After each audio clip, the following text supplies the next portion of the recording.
the smells coming through this kitchen are torturing us right now. Perhaps that should be our breakfast. Raises an interesting question. If you commute to work every morning, you will know all too well that sometimes the morning just gets away from you. It gets the better of you and you run a little late. But what happens when running late costs you money? Time to find out in another round of Would You Rather? Dun, dun, dun. I try to make it so dramatic, and it's really not that dramatic. We're talking about breakfast, guys, but it does raise an interesting conundrum of sorts here. So I'm going to set the scene here. You're super late for work, and you haven't eaten breakfast or made lunch yet. Okay, so this is the scenario. Would you rather, A, just buy breakfast and lunch at work, spend the money, okay? Or B, rather be late for work and quickly make something at home, pre-prep those meals? Ooh, Zoe, I can see this is creating quite a conundrum in your head right now. You're all about them pre-prepped meals. You're so good with your prepping. What happens if you don't get it right? I'm so good at this. I feel like I'm terrible at it. I think for me, it depends. Is it a meeting? I can't be late for Expresso. We are live at 6 a.m, so I will rather have to then buy. Or if it's a meeting where it's a bit more forgiving, then I'll be late and quickly rush and put something together. But you can't be late for a platform like this. Yeah, look, in our line of work, you can't be a minute late. Exactly. No. In fact, you have to be early. Yes. You know, that's the thing. So for me, I would rather buy my lunch. It doesn't happen often because I try not to be late. I do like my prepping.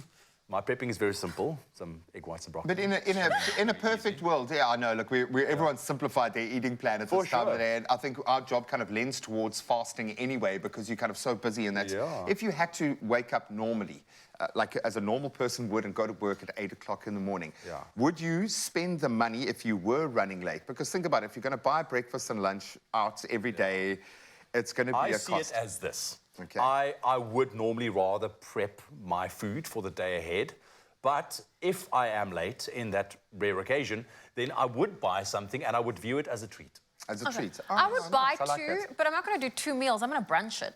Yeah. Oh, look at that. Late breakfast, early lunch, and then wait till I get home. For sure. And a young smoothie thrown into the mix just for fun. I absolutely love it. Okay, well, I don't know if we came to an answer there, so let's go to you guys to see what you are saying, and please inject some reasonable thought here. Okay, so we've got Nadia saying, depends on what time of the month it is.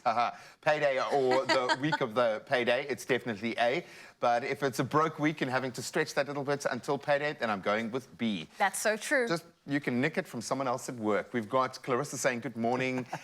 Daniel just saying A. Clarissa saying I would choose A because that will happen very seldom. Back yourself, Clarissa. I like that. Go. I love that. Yeah. Let's see what other comments are coming through. Raina says, A, just buy breakfast and lunch at work. Take your money seriously. Maureen also echoing A, time is important. Time is important. It's a tough one, I know, and I suppose it does call into question what job you have and what kind of eating plan you're working on right now. But ultimately, there is no wrong or right way to spend your money. It must be what makes sense to you. And at the end of the day, it comes down to discipline, both our eating and our spending, actually, and ensuring that you use and spend your money wisely and within your means is ultimately your responsibility. 90% of South Africans can't afford to retire. Start saving in a NEDBANK Just Invest account. Choose a rate of up to 8.75% and make additional deposits when you have extra money. Join the bank that's best for your savings goals.